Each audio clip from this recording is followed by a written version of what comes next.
warahmatullahi wabarakatuh. Perkenalkan, kami dari kelompok 5. Saya selaku ketua kelompok akan memperkenalkan anggota kelompok saya. Saya sendiri dengan nama Nadia Amelia dengan NIM E1P025109. Dan di sebelah kiri saya Diki Apriyadi, NIM saya E1P025157. Saya Yani Nur Hidayah dengan NIM E1P02510072. saya Ekatul Isnaini NIM E1P02510058. Kami membuat video ini untuk menyelesaikan proyek Pancasila yang bertemakan menyatu dalam keberagaman, yaitu mewawancarai orang luar yang menetap di Lombok. Kami kelompok 5 mengambil orang Alor. Halo teman-teman semuanya. Ya, jadi ini hari kedua progres kami dalam proyek pendidikan Pancasila. See you next time.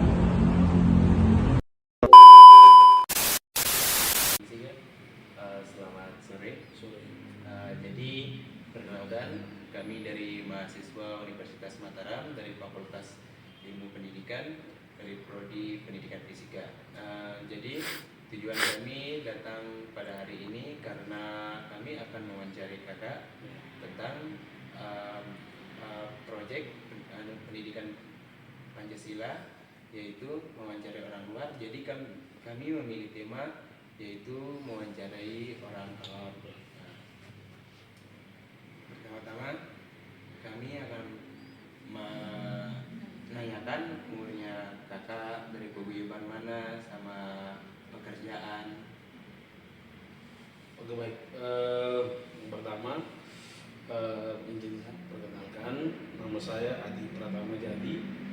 Saya kelulusan di Muhammadiyah yang sejarah. Terus untuk umur 28 tahun. Terus untuk pekerjaan itu saya di bagian transport, di rental mobil. Terus paguyuban. Dari paguyuban itu saya dari Forum Komunikasi Mahasiswa Alor NTT Mataram. Oke, baik. Jadi saya sebenarnya tidak ada niat untuk kuliah maksudnya. Saya sebenarnya tidak ada niat untuk kuliah di Lombok. Tetapi orang tua memaksakan bahwa ikuti saja teman-teman. Siapa tahu nanti di sana bisa berubah pikiran. Nah, terus 2016 saya kesini di bulan Mei tanggal 5. Saya disini jadi sampai sekarang sudah 10 tahun. Nah, terus karena ikut orang tua, karena takutnya kalau saya tidak mau orang tua jadi marah. Akhirnya saya ikuti saja teman-teman. Jadi kesini saya di bulan Mei saya traveling dulu. Jadi saya kuliah kan ambil jurusannya kan kampusnya kan di September. Jadi saya sudah datang bulan Mei. Saya harus traveling dulu. Jadi membuat orang tua senang, saya ikuti saja kawannya. Kesini terus sampai ke September saya yang mencoba saja kuliah. Mencoba dari kuliah, akhirnya enak, ternyata kuliah enak. Jadi saya kuliah. Terus Ada nggak satu ketertarikan sebenarnya mau tinggal di Lombok? Oke, baik. Yang buat saya tertarik tinggal di Lombok, saya sedikit cerita dulu. Jadi saya kesini tuh saya ngambil jurusan pertama tuh perencanaan wilayah dan kota atau tata kota. Istilah sekarang itu tata kota di teknik. Tapi sampai ke semester 3, akhirnya saya merasa bahwa bukan passion saya. Saya harus pindah dari jurusan. Akhirnya saya pindah ke ilmu sejarah. Di sana akhirnya saya orang yang bersosial. Jadinya saya pindah sampai sekarang. Kenapa tertarik tinggal di sini? Lombok ini saya sudah anggap sebagai rumah kedua. Yang nyaman banget. Karena di Lombok ini berbeda 90% dari kampung saya. Ya, karena di NTT ya tahu sendiri kita di sana tuh dengan sistem geografisnya yang panas, terus orang-orangnya yang sering rusuh. Ya akhirnya tidak nyaman. Saya juga sering rusuh. Tapi pas di sini dengan keadaan seperti ini membuat kita merasa nyaman, gitu, makin enak, nyaman. Makanya saya bukan tidak mau pulang ya, tapi sudah nyaman di sini dengan KTP, terus tinggal di sini. Sudah pindah di sini. Nah, seperti itu singkatnya.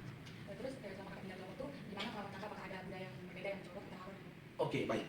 Untuk budaya yang mencolok sih antara perbedaannya Alor sama ini. Di Alor kita budayanya itu dengan kata yang ya sedikit tidaknya dengan kata-kata yang kasar. Ya, kita panggil sesama pun kasar gitu. Dengan kata yang spesial lah, kata binatang semua kita gunakan kalau di sana. Tapi kalau di Lombok sendiri kita harus gini, kan sih gini, nah, gitu. Jadi berbeda sekali. Jadi yang itu yang membuat saya nyaman di sini. Jadi berbeda sekali. Kata itu mulai dari kata untuk keberagaman yang lain budayanya. Kalau budayanya sih di sini saya melihat bahwa budaya di sini itu adat istiadatnya terus kesehariannya itu sangat ramah. Berbeda sama kita di sana. Kita yang di sana kalau kata abang-abang kita yang stand up bilang disentuh sedikit langsung kacau. Nah itu perbedaannya, perbedaan kita sama yang di sini. Itu saya rasa bagus sekali, makanya saya tinggal di sini. Seperti itu. Terus Kak, apa hal yang paling menarik atau berkesan di Lombok menurut kakak? Hal yang paling menarik. Dan Yang berkesan. Oke, hal yang paling menarik itu yang paling menarik saya itu kerjaan sih. Pekerjaan saya sekarang. Jadi pekerjaan saya itu hobi yang dibayarkan. Hobi yang dibayarkan itu istilah saya mau kemana-mana gratis. Ya kan? Iya, paling gratis. Saya mau ke Gili gratis, mau ke Sembalun gratis. Semuanya dibayar. Saya mau kemana-mana di Lombok nih. Saya sudah tahu semuanya tempat wisata di Lombok. Nah, itu hal paling menarik itu. Dan terkesan saya, hal paling menarik terkesan saya tentang orang-orang di sini. Jadi terkesan saya itu terhadap orang-orang di sini. Saya gampang berteman sama teman-teman yang ada di Lombok. Maksudnya pembawaan diri dia ke kita itu ramah. Akhirnya kita yang begitu keras itu akan dulu juga. Menyesuaikan, akhirnya menyesuaikan. Padahal lama loh penyesuaiannya. Tapi itu hal-hal terkesan saya. Makanya karena hobi yang dibayarkan jadinya nyaman-nyaman aja. terus apakah kakak pernah mengalami tantangan atau kesulitan di Lombok? Bagaimana cara kakak mengatasinya? Untuk tantangan atau kesulitan di Lombok mengenai budaya atau karakter sendiri sangat berbanding terbalik ya. Karena kita di sana itu sudah tadi yang saya bilang budayanya sangat keras, terus karakter kita tuh keras, garang, terus yang dilihat dari fisiknya kita semua, dari muka, dari rambut, dari ini. Nah, itu yang membuat orang-orang tuh kayak melihat bahwa ini keras nih. Nah, akhirnya seperti kayak ada kegiatan di masjid, terus kegiatan orang pegawai, iya berani itu banyak bantu, iya saling bantu, terus kita diajar gitu untuk saling bantu sampai kegiatan selesai. Selanjutnya kak, menurut kakak bagaimana keberagaman budaya di Lombok dapat memperkuat persatuan dan persatuan bangsa Indonesia, terutama dan budaya pendatang seperti kakak? Ya. Sangat bertoleransi. Orang Lombok tuh terima orang semuanya. Sangat luar biasa orang Lombok. Yang dimana sebenarnya kalau kita lihat sekarang orang Bali tidak terima orang luar. Kebanyakan orang menolak gitu dan yang lainnya terus. Karena memang kita biasanya bawa masalah. Khususnya kita seperti itu orang NTT yang satu yang buat masalah, semua orang NTT kena gitu. Nah makanya untuk hal-hal seperti itu orang Lombok sangat luar biasa, antusias untuk menerima kami sebagai orang luar itu luar biasa.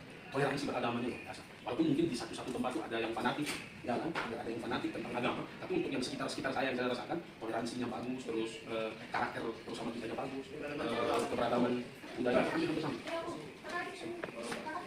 Kayak hampir sama, karena mereka semuanya di sini menerima lah kami apa adanya, menerima kami apa adanya, karena itu sudah mereka melihat dari kita kan ras kita juga. Hitam, orang bilang kulit hitam, karena itu nggak pernah nyala. Yang membuat orang timur itu berbeda. Tapi untuk masalah hati dan yang lainnya bisa dilihat lah, bisa dilihat orang timur sini. Dan kita penyesuaian diri kita terhadap teman-teman di Lombok sangat luar biasa. Apa pesan atau harapan kakak untuk generasi muda awal yang tinggal di Lombok dalam menjaga identitas budaya mereka sambil tetap berbaur dan berkontribusi pada masyarakat Lombok? Oke baik. Untuk adik-adik kami terus dari NTT itu saya berpesan dan kesan saya terhadap mereka itu tetap mengadakan kegiatan-kegiatan seperti ini. Seperti yang saat ini ya. Saat ini ada kegiatan dari kerukunan anak NTT. Kita tuh ada paguyuban itu ada 6 atau 7 paguyuban. Yang dimana paguyuban itu bernaungi ada namanya HIPMI yang kita sementara. Itu untuk menaungi semuanya paguyuban itu dari Alor ada, dari Flores Timur ada, dari Manggarai ada. Manggarainya dibagi menjadi Manggarai Barat, Manggarai Timur, terus ada Sumba, ada ND, terus ada paguyuban yang lain. Yang NTT itu sudah setiap tahun itu pasti kita punya ada 7 sampai 8 kegiatan yang berbaur dengan Lombok, terus budayanya tetap NTT. Nah itu yang membuat kita tidak bisa melupakan dari NTT. Karena setiap tahun ini habis dari kegiatan ini, Januari, Februari, Maret ada kegiatan di semuanya. Nah itu budaya, tetap budaya. Nanti kalau pada saat di malam puncak nanti itu ada tarian khusus dari NTT. Semua tarian itu yang dibawakan oleh teman-teman dari NTT. Ya makanya. Ya. Untuk penutupnya kak, apakah ada hal yang lain yang ingin anda sampaikan tentang pengalaman kakak yang menyatu dalam keberagaman Lombok sebagai orang Alor? Kalau pengalaman lain, sebelumnya sih pengalaman saya itu ya karena ini lah, saya bertahan dan mencintai Lombok ini karena itu rasa budayanya. Terus pengalaman saya di sini sangat luar biasa. 10 tahun ini berjalan, karena saya tidak pernah lebaran di Alor. Saya Muslim. Biasanya orang NTT banyak kan Muslim kan, tapi kita Muslim. Terus saya sudah 10 tahun ini tidak pernah lebaran di kampung. Karena saya kerja di sini, bertahan di sini selama kuliah pun cuma 2 kali. Pulang itu pun belum bukan pas lebaran. Hanya ngambil ijazah sama kemarin itu 2024 pun pulang karena nenek meninggal. Ya, makanya pulang, habis itu balik lagi cuma 5 hari. Ya, dikasih waktu cuma dia lewat, tapi dikasih waktu dari kantor 5 hari. Makanya kita ikuti saja. Terus yang kedua, kita sampai ke kampung saya cuma ya, ke Sumbawa. Iya, Sumbawa. Ke Sumbawa kira-kira berapa? Kalau ke Sumbawa ya, kalau dilihat dari harga sembako ya di sini ya, di Sumbawa itu lumayan mahal. Nah ini Kalau tempat transportasi juga transportasi. ya lumayan lah. Kayak kalau ke sini paling 500 habis. 500 ya? Iya, 500. Kalau naik bis, naik kapal, terus dananya jauh, kita seharian di sini. Berarti 500 lah. Iya. Kalau saya ke Alor saya 3 juta. Saya 3 transit. Iya. Saya dari sini ke Surabaya ke Kupang ke Alor. Naik 3 pesawat. Nah, terus biayanya 3 juta. Jadi bolak-balik 6 juta lah. Nah, jadi 5 hari itu cuma 6 juta. Nah, makanya kenapa kesan apa ini sekali sama saya itu yang membuat saya nyaman dan betah di sini. Satu ya tentang ini keragam budayanya di sini. Terus karena saya kalau pulang sudah tidak sama seperti yang dulu. Karena dulu kan kayak kita kumpul terus buat masalah apa. Sekali ini kan tidak boleh gitu, harus kerja. Kalau kita kerja tidak makan. Nah makanya saya bisa survive sampai sekarang karena itu sudah. Saya tidak pernah mengganggu orang. Saya tidak pernah buat pokoknya tidak pernah buat masalah sama orang. Yang membuat saya betah di sini. Saya tidak pernah punya masalah. Maksudnya dari orang Lombok. Kalau orang Timur sering gitu. Tapi karena ini di Lombok, kita tidak boleh apa namanya? Tidak boleh merusak hubungan kita sama orang sini karena ini tanahnya mereka. Iya kita pendatang, tidak boleh sama sekali. Saya ajari adik-adik kita pendatang, tidak boleh sama sekali kita merusak harga diri kita. Jangan melihat ini terus kalian melihat orang Lombok ini tidak usah. Kita mengikuti cara kita bukan manusia. Mungkin itu saja pertanyaan dari kita. Semoga terima kasih atas jawabannya. Sekian. Baca chat itu. Waalaikumsalam. Warahmatullahi